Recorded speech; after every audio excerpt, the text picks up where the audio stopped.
Good evening, ladies and gentlemen. You're watching Battle for States, a show where we track elections and their impact very closely. As Rajasthan goes to polls in 3 days from now, there are crucial caste equations that both the BJP and the Congress are most mindful of. Now, overall, the state has around 4 major communities that are seen as politically influential. These are the Rajputs, the Jats, Meenas, and the Gujars. These communities voted in a mixed way in the 2018 Assembly elections, which saw the Congress come to power after 5 years. Remember, the state has a tradition of not voting for an incumbent government in 30 years. But these caste equations sprung many surprises for the parties in the last many years. The Gujars, for instance, are seen as particularly important here. In 2018, the Gujar community had rallied behind Congress leader Sachin Pilot, electing 8 MLAs from the community from the Congress and none from the BJP. Today, Prime Minister Narendra Modi himself spoke about this alleged insult to Sachin Pilot by Congress Chief Minister of Rajasthan, Ashok Gehlot. There was a strong message of outreach to the community in a statement. But when it comes to representation, both the BJP and the Congress are largely matched in tickets to the Gujar candidates this time, and the BJP is banking on the community's support, especially in eastern Rajasthan, where Sachin Pilot's influence is seen to go beyond the Gujar community. But how will caste equations play out? Will welfare promises or anti-incumbency trump over caste? And finally, is religion also a factor? These are the questions we are asking tonight. We have a panel of experts, but first let's look at this report by my colleague Harsha Singh from Jaipur. आप लोगों को कांग्रेस का इतिहास मालूम है। अगर कोई भी कांग्रेस में सच बोले और सच बोलने के कारण इस परिवार को अगर थोड़ी सी भी असुविधा हो जाए, कांग्रेस के इस परिवार को थोड़ा भी अगर चुभ जाए, तो मान लेना कि उसकी राजनीति तो गड्ढे में गई। राजेश पायलट जी, एक बार उन्होंने कांग्रेस के इस परिवार को कांग्रेस की भलाई के लिए चुनौती दी थी, एक बार। फिर वो भी झुक गए थे। लेकिन ये परिवार ऐसा है कि राजेश जी को तो सजा दी, उसके बेटे को भी सजा देने में पड़े हुए हैं। राजेश पायलट तो नहीं रहे, लेकिन उसकी जो लड़ाई है, जो खुन्नक है, बेटे पर भी निकाल रहे हैं। Prime Minister Narendra Modi and a cleverly crafted statement tapping in on the sympathy for Sachin Pilot, who missed being the Chief Minister twice. In the last election, the BJP gave tickets to 9 Gujars. Not a single of them won. The Congress gave tickets to 11 Gujars and 8 won in the last election. The Gujars, a crucial vote bank, shifted allegiance to the Congress in the hope that Sachin would be CM. Sachin Pilot is a huge crowd puller for the Congress party is undeniable. But it takes more than charisma to become a successful politician. And Sachin has had his fair share of hits and many more misses. In fact, he narrowly missed becoming the Chief Minister twice. Now, in this election, with the revolving door of politics, it will take more than just charisma. So is there any resentment now in the community? Sachin himself says that is not the case. A lot of the Gurjar vote bank are upset with the Congress. They are upset because their expectation has been belied. Have you managed to placate that resentment? I don't think there's resentment. Some people may feel a different way, but ultimately we're all committed to voting for the Congress party.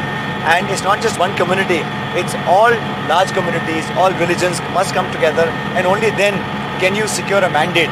And that's what all our endeavors are focused towards. But the Gujars are about 8 to 9% of the population and impact 30 to 35 crucial seats in East Rajasthan all the way down to Kota and Jhalawar. And it is this vote bank that the BJP now has an eye on. पिछली बारी पूर्वी राजस्थान में गुजरों के vote Congress party ने सचिन पायलट का चेहरा आगे करके लिए थे, लेकिन अब परिस्थितियां बदल गई हैं। जिस तरीके से अशोक गहलोत जी ने सचिन पायलट का अपमान किया है, जिस तरह उनको उप मुख्यमंत्री पद से बर्खास्त किया, जिस तरह प्रदेश कांग्रेस प्रदेश से बर्खास्त किया, उसके बाद गुजरों में बहुत आक्रोश है इस बात को लेकर। And on the campaign trail with Sachin Pilot, this response from the Gurjar community clearly shows there is sympathy for Sachin and the BJP hopes to encash on it. किसको वोट दोगे? सचिन पायलट द्याला में तो और कोई नहीं कोण द्या मुख्यमंत्री बनावला सचिन पायलट जी मुख्यमंत्री सचिन पायलट नहीं बनावला मैं तो मुख्यमंत्री सीएम बनाएंगे हम तो सचिन पायलट को। Clearly, in a closely fought election, even a 0.53% swing can make the difference, and if the Gurjar vote tilts, it could be a game changer. In Jaipur, with Mubarak Khan, Harsha Kumari Singh, NDTV. We have senior political analysts Sangeeta, Pranvendra, Avinash, Kalla and Javed Ansari joining us. Thank you very much for joining us on this discussion. Sangeeta, influential in 30 to 35 seats and with about 8 to 9% votes. Can you tell us the importance of the Gurjar community and how do you see the PM's outreach to the community here by talking about this alleged humiliation of Sachin Pilot? And earlier this year, he was also, he also participated in this Avtaran Mahotsav of Devnarayan of Bhilwara, which is also seen as a symbolic move towards Gujars. Do you see that there has been a consistent effort, or do you think this is some sort of a course correction by the BJP? See, Vasudha, the way it should be seen is that the Gurjar vote was very sympathetic towards the BJP because Vasundhara had always been saying that she is the Samdhan of the Gujars because her daughter-in-law is a Gujar. Now comes Sachin Pilot on the scene when he has been the state president in the last elections, and everybody projected, and he himself had given a projection. There was an indication, not spoken but unspoken from the Congress that he would be a strong contender for the chief minister post. So Gurjar community for the first time felt that there was a chance that their community member would be a CM. They rallied behind the Congress like never before, and they, just pitched behind Sachin Pilot because they hoped to see their man in the top chair. Now this time, it's a different scenario. It is a case where the Gujars have got lost dreams. They have got shattered dreams. Their expectations have been broken. What they wanted from their leader has not been done. And they see it as an affront not to just themselves but to the entire community. And this feeling percolates across states. So it is very difficult for Congress to kind of soothe the ruffled feathers just right now, but they are making an effort. And at the same time, if you see, the Prime Minister also wants to make an effort because they want this consolidated vote bank. He wants to remind the community that, see, Sachin Pilot was not given their due, but at the same time, we also need to see, will the Gurjar community actually lock, stock and barrel come behind the BJP? Because at the other end of the situation, you have a Gehlot who is reminding them constantly that the Gurjar agitation and subsequent firings took place in the time of BJP. So it's a fight for every seat where Gujars are of relevance. So that's 30 odd seats, and that's quite a big number. 30 seats from this community means they are a deciding factor in who forms the government. And so no party wants to, let them go by, and right. Everyone is going to try to get them. Right. Mr. Kalla, so, taking off from what Sangeeta is saying, clearly in a closely fought election, even a 0.53% swing can make a difference. And if the Gurjar vote tilts, it could really be an advantage for the BJP. Is that why you think the PM made the appeal today? And how do you see the community making its choices here? What are the factors that the community is likely to consider? So the only factor for the community is Sachin Pilot was to be made the chief minister, and he was denied that position. Travel across the state, talk to anyone, and they hold this as a grudge. And I think in your intro, you said that the Congress 8 Gurjar MLAs won. But there is another interesting factor that there were 12 seats which were Gurjar dominated.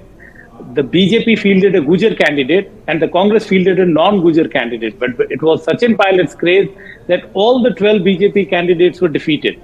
So the Gujars went to an extent of voting for a non-Gurjar, all in the hope that their candidate would be the chief minister, and now that has been betrayed. I doubt if all the effort, even by Sachin Pilot himself, would get that kind of support from the community. So the BJP is not leaving any stone unturned.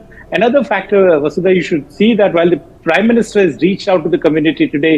You mentioned he went to one of their melas also, and he was there at that Yes, event. Nevada. They have also fielded Kirori Singh Baisla's son on a seat, just in a hope that, listen, we also have a Gujar face.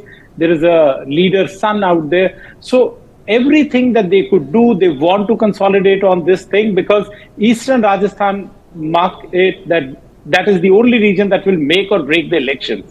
Last time Congress had 100 on the polling night. I think they touched 100, out of which 42 came from Eastern Rajasthan. And that is the area where Gujars and Meenas are a stronghold. So if the Congress loses that vote bank, they are in deep trouble. Right.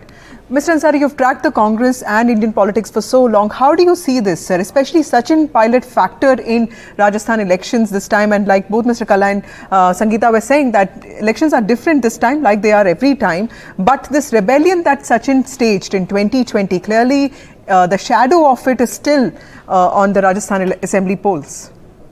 But so that there's absolutely no denying the fact that the Gujars in Rajasthan are smarting from the treatment meted out to Mr. Sachin Pilot.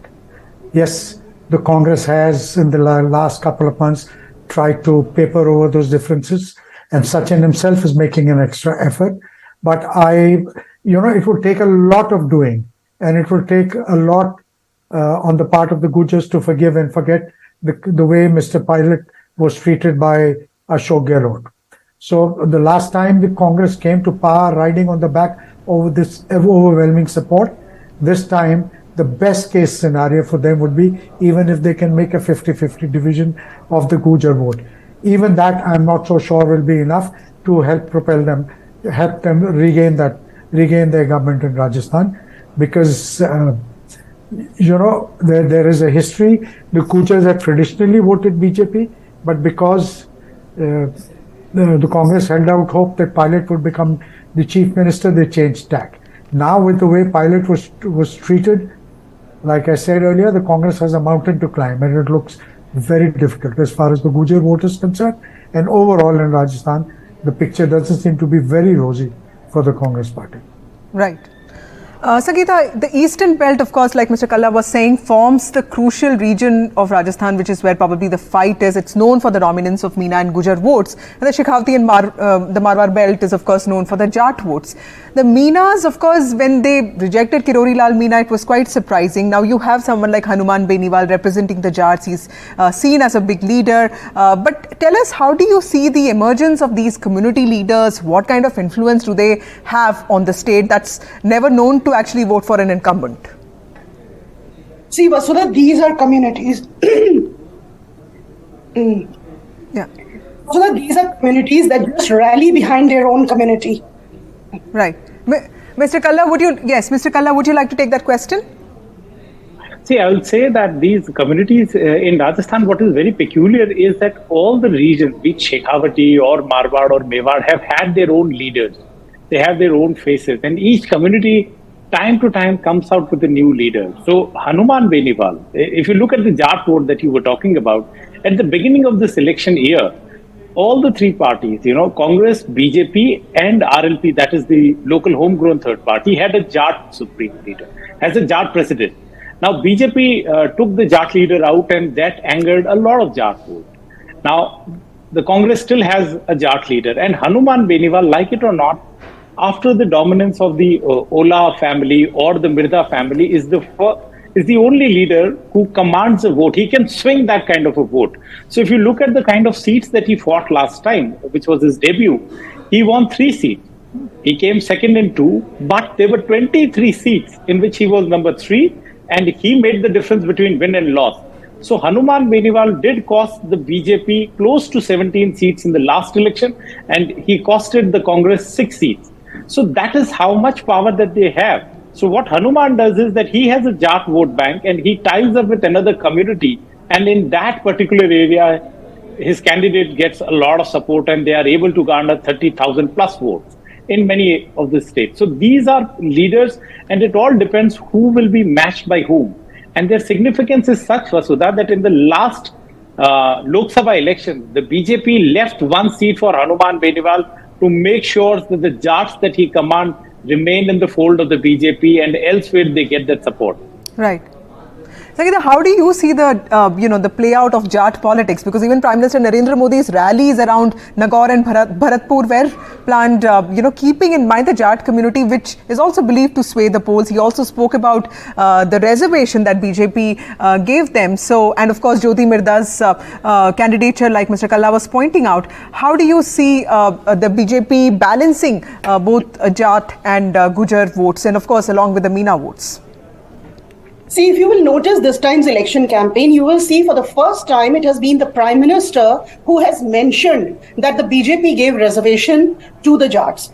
Till now, the BJP was kind of skeptical to, mention such things on public forums. But this time, it has been very clear to say that we gave reservation, and from no one less than the Prime Minister himself. The Prime Minister has visited Marwar. He has visited, in fact, stronghold Nagaur. He has gone to Bharatpur, which are all Jat lands, and he has kind of emphasized that this community matters to them. Because now, if you will see it, he also wants to emphasize on the fact that there has been a turbulent relationship between the Jats and the Congress. And now with Gehlot at the forefront of this election, because there was a hate relationship between Gehlot and the Jats ever since Maderna was not made the CM. And it has always been Jats go one way and Congress goes the other. So with BJP giving them reservation, Jats tilted towards BJP, and they have been getting that support. They do not want to lose the support. They want to gain the support of Gujars. They want Meenas to still stand by them. It's like all the communities who have got bulk votes,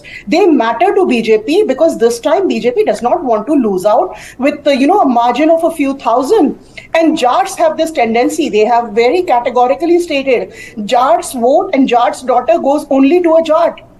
They are so vehement with this stand. So if it's a Jat in the fray, if you will see the Rajasthan politics, more than the vote share, you will see candidates belonging to the Jat community who are fielded by both the parties, not one Vasudha, but both. And Jats have become a very dominant force in the administration, in politics, ever since they were given reservation. So now it was time for the Prime Minister to remind them, listen, this newfound status, this strength is all because what BJP gave you, which means they are very clear about the fact that they want to remind them and to get their support during this election. And it cannot be refuted that yes, if the Jat community stands by the BJP, they stand a fair chance of winning more than 2.5 dozen seats. Right. So this is certain for them. Right. That's a very interesting point. Mr. Ansari, in Rajasthan, I believe that the BJP was far more aggressive when it comes to Hindutva. We saw this gruesome crime of Kanhaiya Lal being talked about again and again by both Prime Minister and Home Minister. You saw Ram Temple, cow welfare, and of course references to the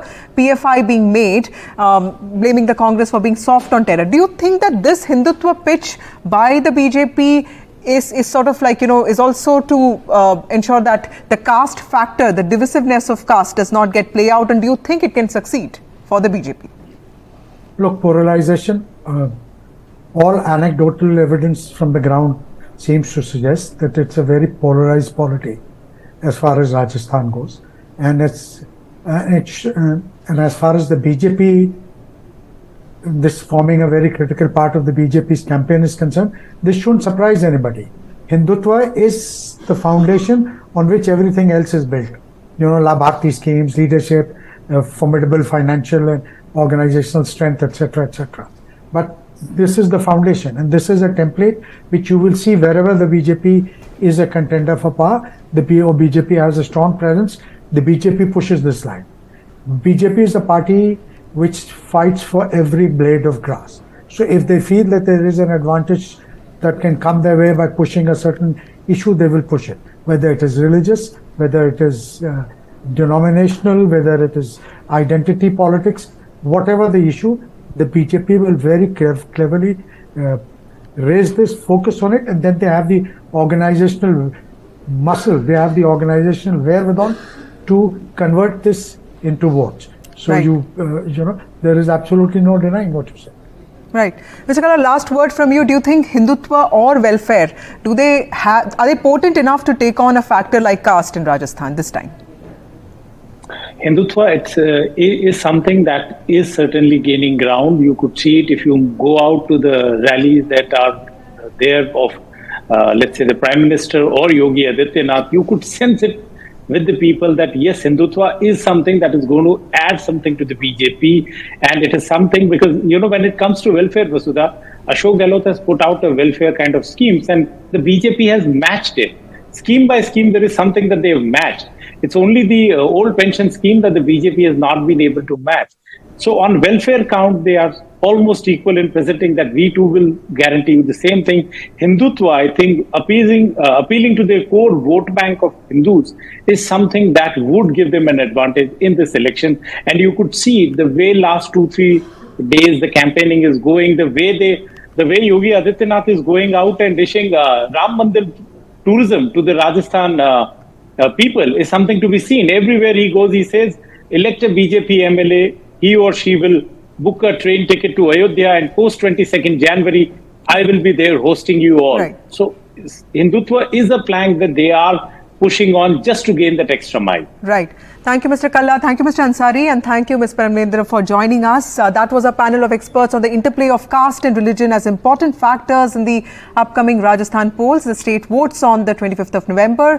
NDTV also spoke to CP Joshi, president of the BJP in Rajasthan, on the prospects of the party. Let's listen to what he had to say.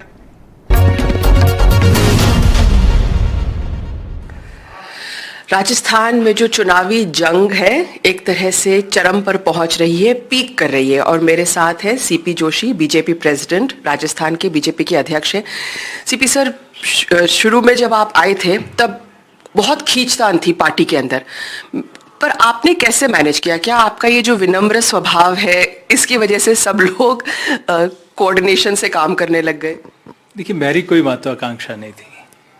मेरा जिस उद्देश्य के साथ party ने बनाया, मेरे जैसे एक सामान्य कार्यकर्ता को मेरी प्राथमिकता थी कि सभी पार्टी के वरिष्ठ लोगों का मार्गदर्शन लेते हुए पूरी पार्टी एक मुखी होकर, चूंकि ये कांग्रेस का कुराज है, उसको समाप्त करने के लिए, फिर से भाजपा शासन लाने के लिए, इस राजस्थान की समृद्धि के लिए हम सब लोग मिलकर काम करें। और मैंने सभी वरिष्ठ नेताओं का मैं व्यक्तिगत रूप से गया, उनका मार्गदर्शन लगातार लेता रहा और हम सब लोग मिलकर टीम राजस्थान बनकर काम किया, किसी एक व्यक्ति ने नहीं। और उसी का परिणाम है कि आज राजस्थान में भारतीय जनता पार्टी की सरकार बनने को अग्रसर है। जो आपने बात करी टीम राजस्थान की, कहीं ना कहीं ये लगता है कि जो जैसे आपका फेस था नॉन कंट्रोवर्शियल और आप सब लोग को साथ लेके चल पाए, क्योंकि राजस्थान में सर पर्सनालिटीज जो है काफ़ी स्ट्रांग है ना, तो उनको सबको एक तरह से साथ लेके चलना, शायद ये आपकी जो खुद की पर्सनालिटी है इसकी वजह से सब लोग एकजुट होके हम देख रहे हैं कि काफ़ी अच्छा पकड़ बनाई है बीजेपी ने इस कैंपेन में। अब जो कांग्रेस की जो गारंटीज और सोशल वेलफेयर जो प्लैंक है उसका आप कैसे सामना करेंगे? देखिए, आप सिलेंडर को लेकर मतलब आपने कहा है 600 रुपये तो 500 से अब 400 पे आ गया है, तो काफ़ी जो उनकी सोशल गारंटीज है उसका कैसे मुकाबला करेंगे, क्योंकि इतना हमने देखा नहीं बीजेपी के मैनिफेस्टो में। देखिए, राजस्थान की जनता बहुत सोच समझ कर मतदान करती है। आज यहाँ कोई 50 रुपये का मटका भी लेने जाते हैं तो उसको पूरा बजा के लेते हैं कि हाँ ये ठीक है कि नहीं है। तो लोगों ने चोट खाई है 2018 में। उन्होंने कहा कि हम किसान का कर्जा माफ़ करेंगे, नहीं कर पाए। उन्होंने कहा हम बेरोजगारी भत्ता देंगे, नहीं कर पाए। उन्होंने कहा हम नारी की सुरक्षा करेंगे, आपने देखा है पूरे राजस्थान के हालत क्या रहे। उन्होंने कहा महंगाई को कम करेंगे। आज ये सारे वादों पर राजस्थान की सरकार बेनकाब हो गई, जो कहा वो नहीं किया। अच्छा होता 2018 में कुर्सी पर बैठकर जो कहा उसको अब अमल में लाते, और जो गारंटी अभी दे रहे हैं क्या ये पहले दिन नहीं आ सकते जी? मोदी जी 2014 में प्रधानमंत्री बने, पहले दिन से कहा कि हर गरीब के घर में शौचालय होगा, हर गरीब का पक्का मकान होगा, हर माता बहन को उज्ज्वला का कनेक्शन मिलेगा, हर घर में बिजली का कनेक्शन होगा, हर व्यक्ति का जनधन का खाता होगा, हर गरीब को आयुष्मान भारत का कार्ड मिलेगा जिससे 5 लाख तक की उसकी स्वास्थ्य का लाभ ले सके। तो इन्होंने तो लास्ट के 6-8 महीने में योजना लेकर आए, और अभी जो 7 गारंटियां लेकर आए हैं, अच्छा होता ये काम शुरू के दिन करते तो शायद इनकी ये बुरी हालत नहीं होती।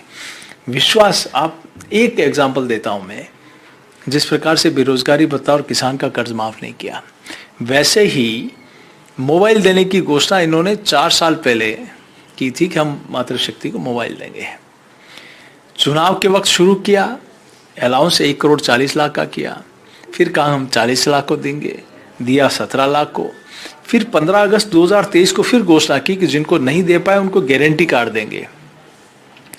जब गारंटी कार्ड नहीं मिला तो लोगों ने, कुछ माताओं बहनों ने पीआई लगाई। कोर्ट ने कहा कि आप क्यों नहीं दे रहे हो, और आप देंगे तो इसका क्या, फाइनेंशियल में कहां से पैसा उपलब्ध कराओगे। 2 पेशी में नहीं गई, तीसरी पेशी में राजस्थान सरकार ने एफिडेविट देकर लिखा कि हम कोई गारंटी कार्ड नहीं दे रहे हैं, हमारी कोई प्लानिंग में नहीं है। तो ये स्पष्ट है कि सिर्फ कागजी बातें हैं। और जहां तक सिलेंडर की बात है, पिछले 5 सालों में डीजल और पेट्रोल में अन्य प्रदेशों की तुलना में, चाहे गुजरात हो, चाहे यूपी हो, हरियाणा हो, उन राज्यों की तुलना में प्रत्येक गरीब से, प्रत्येक उपभोक्ता से पर लीटर 10 से 12 रुपए उनकी जेब काटने का काम किया। और सिलेंडर, अगर मोदी जी उज्ज्वला का कनेक्शन नहीं लाते, इतने साल तक ये लोग सत्ता में थे, क्यों नहीं सोचा किसी गरीब माँ बहन के लिए। ये पहली बार सोचा मोदी जी ने, और फ्री में कनेक्शन दिए। और ये 500 रुपए की छूट दे रहे हैं, उसमें 300 रुपया तो भारत सरकार का था, और आप अपना फोटो लगा के रहे, हम 500 की छूट दे रहे हैं। तो ये इनका असली चेहरा सामने जनता ने देख लिया कि ये कहते क्या है और करते क्या है। जनताओं की भावनाओं के साथ खिलवाड़ करके, उनको गुमराह करके, उनके साथ वादा खिलाफी करके, फिर वादा करके फिर वादा खिलाफी करते हैं। तो जनता बार बार ठगने वाले नहीं, काट की हांडी बार बार नहीं चढ़ सकती, इसलिए इनका असली चेहरा सामने आ गया। आप देखिए पेपर लीक में किस प्रकार से भारतीय जनता पार्टी ने तो संघर्ष किया, इन्हीं के पार्टी के लोगों ने, विधायकों ने, मंत्रियों ने पैदल मार्च निकाला। इससे स्पष्ट है कि सरकार पूरी की पूरी इसमें लिप्त थी, और लिप्त होने के प्रमाण हैं। पेपर लीक हो सकता है और किसी राज्य में हो, लेकिन यहां तो सरकार के लोग शामिल थे। आरपीएससी का मेंबर कह रहा है कि मैं पैसे देके बना हूं, बोर्ड के चेयरमैन कह रहा मैं छोटी मछली हूं, ऊपर तक डोर है। इनका सुरेश ढाका को इन लोगों ने इतने समय तक बचाया, सलमान खुर्शीद जैसे वकील को कराया जमानत के लिए। आतंकवादियों को सजा दिलाने के लिए इन्होंने सुप्रीम कोर्ट का वकील नहीं खड़ा किया, जयपुर ब्लास्ट के आतंकवादियों को। लेकिन पेपर लीक के आरोपियों को कांग्रेस का एक वरिष्ठ नेता वकील बनता है। आप इसमें गोपाल केसावत पूर्व मंत्री, वो पैसे लेते हुए पकड़ा गया, लेकिन भ्रष्टाचार की धारा हटाने के लिए किसी अधिकारी ने नहीं माना तो उसको हटा के किसी और को लगा के किया। तो इससे स्पष्ट है कि आपका असली चेहरा। अब लगभग 600 मामले एंटी करप्शन ब्यूरो में दर्ज हुए, आपने अभियोजन की स्वीकृति नहीं दी, और जो पकड़े गए वो वापस किसी न किसी उसी पद पर या अच्छी पद पर बैठ गए। तो इसका मतलब है कि आपकी सरपरस्ती में भ्रष्टाचार हुआ है।